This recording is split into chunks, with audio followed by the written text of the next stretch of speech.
Hello दोस्तों, नमस्ते। आज का कहानी है दूसरी बेटी की चाहत यानी चाह। सुनिए पारिवारिक कहानी। ये कहानी अंत तक सुने। तीव्र प्रसव वेदना के बाद जब सुरभि ने लड़की को जन्म दिया तो उसे नर्स की बुझी हुई सी आवाज़ सुनाई दी, बेटी हुई है। सुनते ही सुरभि के चेहरे पर इत्मीनान के भाव छा गए।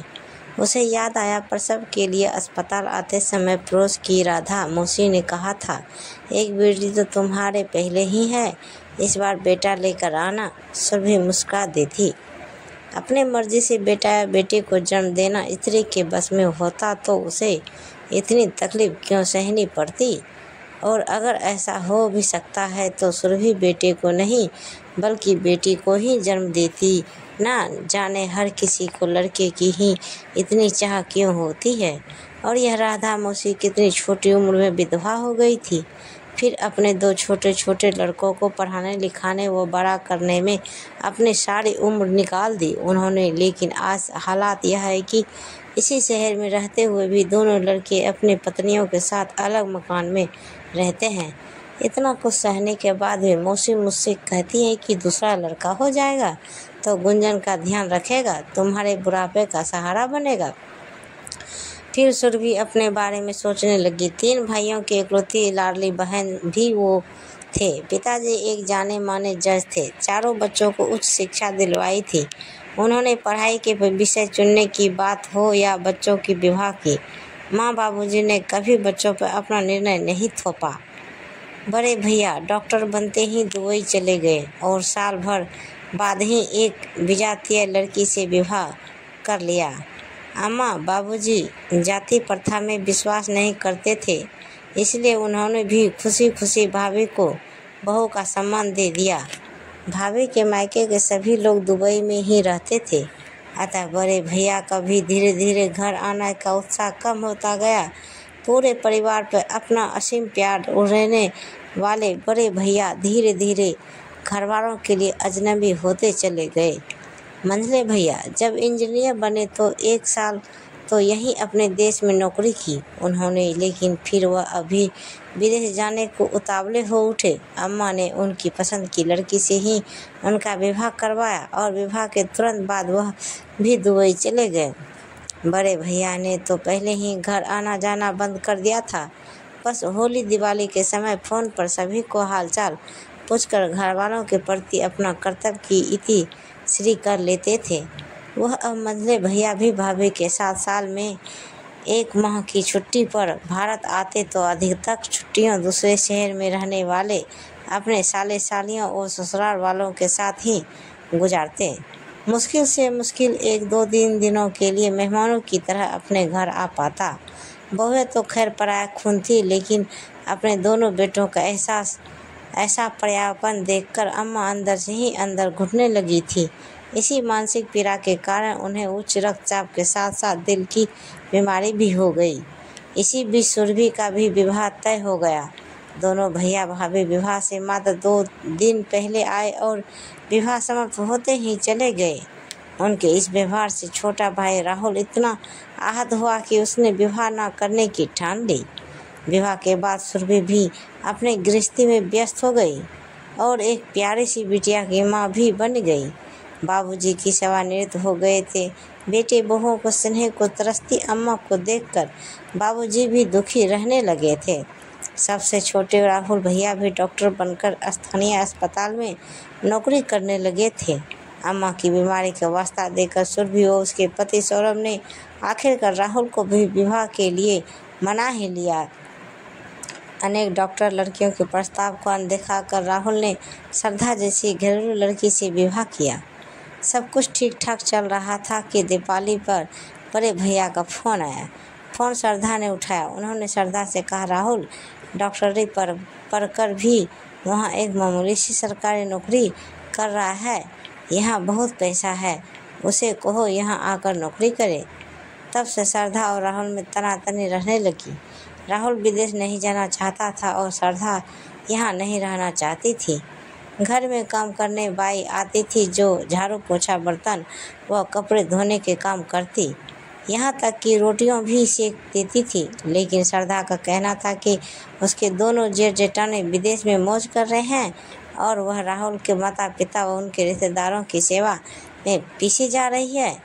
घर में बढ़ते तनाव को देख अम्मा ने दिल पर पत्थर रख कर राहुल को विदेश जाने की इजाज़त दे दी और दुखी मन से राहुल श्रद्धा को लेकर दुबई चला गया। वहां पहुंचने के साल भर बाद ही राहुल ने अम्मा बाबूजी को दुबई बुला लिया। अम्मा बाबूजी के दुबई जाने पर सुरभि और उसके पति सौरभ यह सोचकर निश्चिंत हो गए कि बेटे बहुओं वो पोते पोतियों के साथ उनका मन लग जाएगा। लेकिन 3 माह बाद जब अम्मा बाबूजी दुबई से लौटे तो बहुत कमज़ोर और निरीह से लगे। अम्मा ने बताया कि वहाँ तीनों बेटे अलग अलग फ्लैट में रहते हैं। बेटों को काम से फुर्सत नहीं है। सबसे पहले वे सामान समेत बड़ी बहू के घर रुके, लेकिन बड़ी बहू ने 3-4 दिन बाद ही उन्हें मंझली बहू के घर पहुंचा दिया। छोटी बहू तो उनके वहां आते ही अपने मायके दिल्ली चली गई। दोनों बेटों के यहाँ उनकी स्थिति अनचाहे मेहमान सी हो गई थी। बहुएं बिना चुन्नी के पर्दार से कपड़े पहने घूमती रही। बाबूजी तो शर्म के मारे कमरे से बाहर ही नहीं निकलते थे। अम्मा बाबूजी को पुराने ज़माने का बताकर बहुएं उनकी खूब खिल्ली उड़ाती। एक दिन बड़ी बहू ने अम्मा को सुनाते हुए मंझली बहू से कहा, यहाँ रहने की ऐसी आदत पड़ गई है कि जयपुर के मकान में तो अजीब सी घुटन लगती है। मंझली ने नहले पे दहला जरा, मैं तो कभी भी उस मकान में रहने की सोच ही नहीं सकती। और भी कई छोटी छोटी बातें अम्मा बाबूजी बताई, जिन्हें सुनकर सुरभि का मन भी खराब हो गया। अब सुरभि ही अम्मा बाबूजी को कुछ दिनों के लिए अंतराल में आकर देख जाती थी। एक दिन बाबूजी भरे गले से उससे बोले, बिटिया तू अपने गृहस्थी की जिम्मेदारियों संभालने के साथ साथ हमारा भी जब तब तक देखभाल करती। हमारी ज़िंदगी का क्या भरोसा। तेरे भैया भाभी में से तो कोई इस मकान में रहेगा नहीं, इसलिए यह मकान मैं तेरे नाम करना चाहता हूँ। सुरभि तुरंत बोले, बाबूजी मुझे मकान रुपया कुछ नहीं चाहिए, इन पर तो भैया का ही हक है। मैं नहीं चाहती कि संपत्ति की वजह से भाइयों से मेरे संबंध खराब हो। आपकी देखभाल करना तो मेरा कर्तव्य है। आजकल बेटे बेटी में कोई फ़र्क नहीं होता। एक दिन अचानक बाबूजी का फ़ोन आया। बोले, तुम्हारी अम्मा की तबीयत ज़्यादा खराब हो गई है, मैं उसे ऑटो रिक्शा में लेकर अस्पताल जा रहा हूँ। तुम भी सौरभ के साथ अस्पताल पहुँच जाओ। लेकिन किस्मत को कुछ और मंजूर था। चढ़ाई पर उनके ऑटो रिक्शा को ट्रक ने ज़बरदस्त टक्कर मारी और अम्मा बाबूजी किसी से कुछ कहे सुने बिना सदा के लिए संसारिक झमेलों से छुटकारा पा गए। उनकी दर्दनाक मृत्यु की खबर पाकर तीनों भाई घर पहुँचे और सुरभि के गले लगाकर फुट फुट कर रो दिए। सुरभि ने देखा तीनों के चेहरे पर माता पिता के प्रति अपना दायित्व न निभा सकने का पछतावा था। लेकिन अब इससे क्या फ़ायदा। 13वीं के बाद जब वह वकील साहब से बताया कि वसीयत के अनुसार यह मकान अम्मा बाबूजी की मौत के बाद शहर के प्रसिद्ध वृद्धाश्रम के पास चला जाएगा, तो तीनों भाभियों भौचक्की रह गई। तीनों एक साथ बोली, सुरभि यदि तुम चाहती तो अम्मा बाबूजी को यह मकान दान करने की बेवकूफ़ी से रोक सकती थी। इतनी अच्छी कॉलोनी में 1000 गज पर बना इतना खुला मकान दान करना सरासर पागलपन है। यह सुनकर सुरभि के अंदर छिपा आक्रोश फूट पड़ा। उसने जवाब दिया, जब अम्मा बाबूजी जीवित थे तब आप तीनों में से एक भी कुछ दिनों के लिए भी उनके साथ रहने को तैयार नहीं थी। वे ये हसरत इसलिए इस दुनिया से चले गए। कभी तो कभी बहू कुछ दिनों के लिए ही सही उनके साथ रहें, उनके साथ सुख दुख बांटें। और बड़ी भाभी आप अम्मा तो कह रही थी कि आपका इस मकान में रहने से दम घुटता है।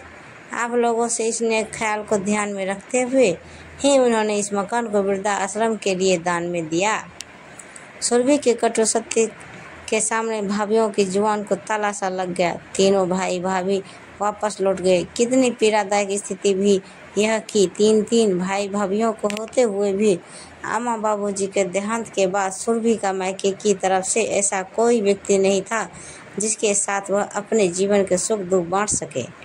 यूँ उसके पति सौरभ उसका बहुत ख्याल रखते थे, उसे किसी तरह की कमी महसूस नहीं होने देते थे।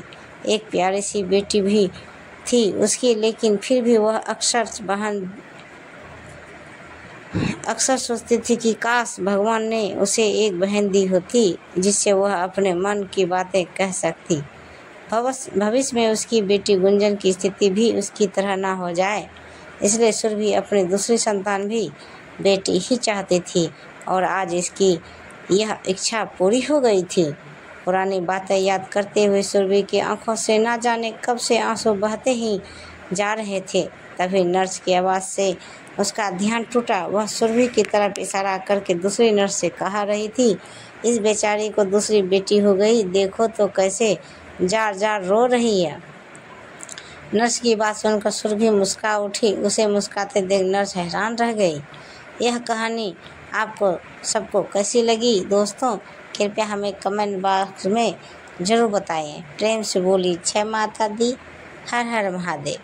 ऐसे ही वीडियो देखने के लिए हमारे चैनल को सब्सक्राइब करें और वीडियो को लाइक ज़रूर करें। धन्यवाद। तो दोस्तों मिलते हैं अगले वीडियो के साथ, तब तक बाय बाय दोस्तों, जय हिंद।